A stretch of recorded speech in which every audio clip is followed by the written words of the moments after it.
जितना ही हम अपने महापुरुषों के वचनों को विचारों अपने जीवन में धारण करते हैं, लागू करते हैं, उतना ही हम सुख, शांति, उन्नति, विकास की ओर बढ़ते जाते हैं। महान पुरुषों का कोई एक विचार हमारे आपके जीवन में बहुत बड़ा परिवर्तन ला सकता है। कोई जरूरी नहीं है कि आप 7 दिन की कथा सुनोगे तब ही परिवर्तन होगा। कोई जरूरी नहीं है कि आप 10 दिन की, 1 महीना की कथा सुनोगे तब ही परिवर्तन होगा।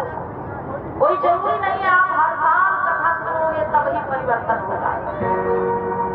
माताओं बहनों, महान पुरुषों का कोई एक विचार हमारी आपकी जिंदगी में बहुत बड़ा बदलाव लेकर के आता है।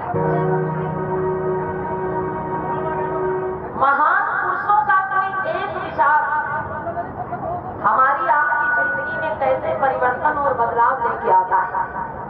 एक छोटी सी चर्चा आप लोग सुनिएगा।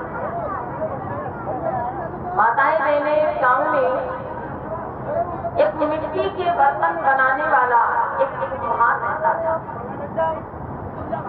जिसका प्रतिदिन का कार्य था मिट्टी के नए नए बर्तन बनाना। एक दिन वो कुम्हार भाई मिट्टी को गूंथ रहा है कुछ बनाने के लिए, और माताओं बहनों तब तक उसकी पत्नी आ जाती है। और पत्नी पूछती है कि आज आप क्या बनाने वाले हैं? तो कुम्हार भाई ने कहा कि आज हम चिलम बनाने जा रहे हैं। क्या बनाने जा रहे हैं? चिलम। पत्नी ने पूछा कि आप चिलम क्यों बनाएंगे? कुम्हार ने कहा कि चिलम मार्केट में ज्यादा बिकती है, चिलम की बिक्री ज्यादा होती है, इसलिए हम चिलम बनाएंगे। गर्मी का मौसम था, भयंकर गर्मी पड़ रही थी।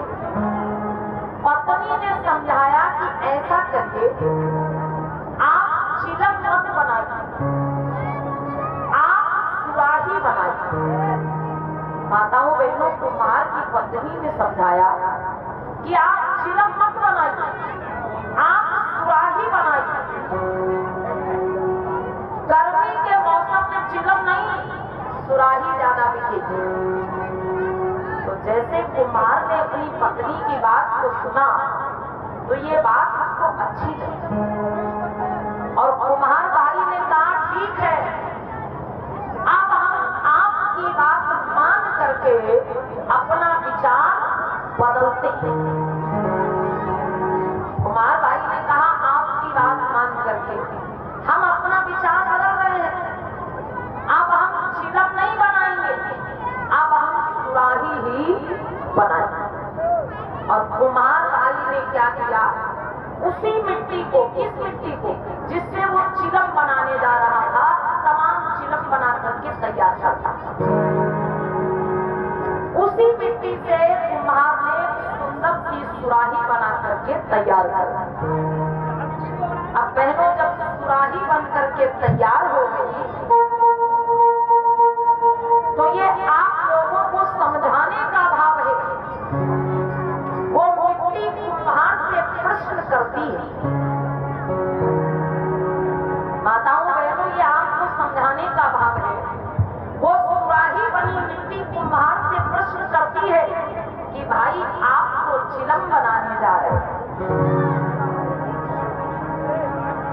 आप तो चिलम बनाने जा रहे थे, आपने मुझको सुराही कैसे बना दी? तो प्यारे बंधुओं, वो कुम्हार कहता है कि मेरा विचार बदल गया। कुम्हार कहता है मेरा विचार बदल गया। अरे मैं बनाने तो चिलम ही जा रहा था, लेकिन मेरा विचार बदल गया और मैंने चिलम ना बना करके तुमको सुराही बना दिया। बहनों, तब वो मिट्टी कहती है कि भाई आपका तो एक विचार बदला। कौन कह रहा है? वो मिट्टी कि भाई आपका तो एक विचार बदला, लेकिन मेरी तो पूरी की पूरी जिंदगी बदल गई। अगर आप मुझको चिलम बना देते, वो मिट्टी कह रही, अगर आप मुझको चिलम बना देते तो मुझमें आग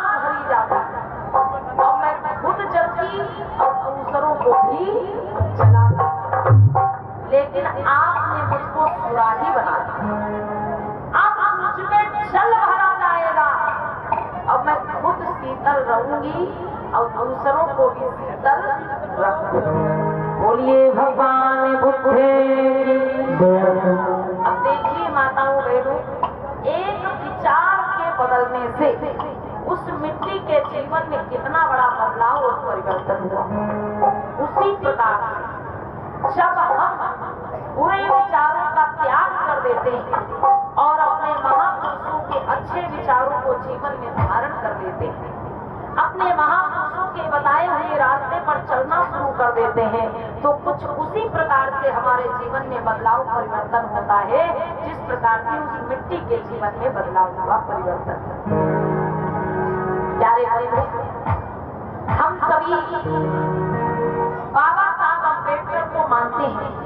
अच्छा, हम जानना चाहेंगे यहाँ पे कौन कौन बाबा साहब को मानता है, जरा हाथ उठा दीजिए। आप दोनों हाथ उठाइएगा, ऊंचे ऊंचे हाथ। सभी लोग बाबा साहब को मानते हैं, बड़ी अच्छी बात है। हाथ नीचे करिए और एक बार अपने लिए जोरदार ताली बजा दीजिए। आप करिए अपने अपने। हाँ, तो अब आगे की चर्चा सुनिए। अगर आप बाबा साहब को मानते हैं तो माताओं बहनों और बंधुओं, बाबा साहब ने खुद कहा था कि ऐ मेरे समाज के लोगों को, मैं तुम्हें पत्थर की मूर्तियों में नहीं मिलूंगा, मैं तुमको किताबों में मिलूंगा। ये बाबा साहब ने कहा था बहन कि मैं तुम्हें पत्थर की मूर्तियों में नहीं मिलूंगा, मैं तुम्हें किताबों में मिलूंगा। यदि तुम मेरी पत्थर की मूर्ति बना करके और सिर्फ उसको ही पूजते रहे तो कुछ नहीं समझ पाओगे कि मैंने तुम्हारे लिए क्या किया और तुमको क्या दिया। लेकिन अगर तुम मुझको पढ़ोगे, अगर तुम मुझको पढ़ोगे तो जान पाओगे कि मैंने तुम्हारे लिए क्या किया और तुमको क्या दिया है। बहनों, हम बाबा साहब की मूर्ति, बाबा साहब की तस्वीरें यादगार के लिए रखते हैं ताकि हमारी आने वाली पीढ़ी भी जान पाए कि बाबा साहब कैसे थे। बाकी हमें क्या करना है, अगर हम बाबा साहब को मानते हैं तो हमें बाबा साहब की बातों को भी मानना होगा। अब हम सिर्फ बाबा साहब को मानते रहे और बाबा साहब की मतलब उनकी बात को बिल्कुल भी ना माने तो बाबा साहब को मानने का क्या फायदा हुआ। अभी जैसे दादी बैठी हुई है सामने और हम दादी से कहें कि हम दादी आपको बहुत मानते हैं, हम कहें दादी आपको बहुत मानते हैं और दादी हमसे कुछ कहे तो हम दादी की एक बात ना माने, तो बताइए कोई फायदा हुआ दादी को मानने का। भाई, अगर हम दादी को मानते हैं तो हमें दादी की बात भी माननी चाहिए। उसी प्रकार से आप सभी विचार करें, अगर आप बाबा साहब को मानते हैं तो आपको बाबा साहब की मतलब उनकी बातों को, उनके विचारों को भी मानना होगा। तो बाबा साहब अम्बेडकर ने क्या बताया है हम सबके उत्थान के, आइए हम बाबा साहब की चर्चा करते हैं। प्यारे बंधु, बाबा साहब अम्बेडकर ने हम बहुजन समाज के उत्थान के लिए 3 मूल मंत्र बतलाए। बाबा साहब ने हम सबके उत्थान के लिए 3 मूल मंत्र बतलाए हैं। और माताओं बहनों, बाबा साहब के जो 3 मूल मंत्र हैं उसमें पहला मूल मंत्र है बाबा साहब का, शिक्षित बनो और दूसरों को भी शिक्षित करो। यदि आप सभी बाबा साहब को मानते हैं तो बाबा साहब का ये पहला मूल मंत्र, शिक्षित बनो और दूसरों को भी शिक्षित करो, इसको अपने जीवन में लागू करना होगा। वो कैसे? आप इस बुद्ध कथा में आए हैं, आप यहाँ से संकल्प लेके जाइए कि आज से हम अपने बाबा साहब का पहला मूल मंत्र अपने जीवन में लागू करेंगे। और कैसे लागू करेंगे कि भले हम अनपढ़ रह गए, भले हम अशिक्षित रह गए, लेकिन हम अपने बच्चों को अनपढ़ और अशिक्षित नहीं रहने देंगे। आप यहाँ से संकल्प लेके जाइए कि भले ही हम अनपढ़ रह गए, हम अशिक्षित रह गए, लेकिन अपने बच्चों को अनपढ़ अशिक्षित नहीं रहने देंगे। जाइए। भैया लोगों के लिए, दादा लोगों के लिए है कि आज तक जितना पैसा दारू, गांजा, बीड़ी, सिगरेट, गुटखा, तंबाकू में खर्च करते चले आए, अपना वो पैसा बचाएंगे और अपने बच्चों की शिक्षा पे, पढ़ाई पे लगाएंगे। हमारी माताएं बहनें भी संकल्प लेके जाएंगे कि आज से हम संकल्प लेते हैं जितना पैसा अंधविश्वास में, पाखंड में, ढोंग में, आडंबर में खर्च करते चले आए, अपना वो पैसा बचाएंगे और अपने बच्चों की शिक्षा पर, पढ़ाई पर लगाएंगे। अगर आपने ये संकल्प कर लिया और इस संकल्प में काम नहीं करने लगे, उस दिन से आप समझो बाबा साहब के सच्चे अनुयायी हो। अन्यथा सिर्फ बाबा साहब का नाम लेने से आप उनके सच्चे अनुयायी नहीं हो जाते भाई। आइए एक गीत है, बाबा साहब अम्बेडकर का जो पहला मूल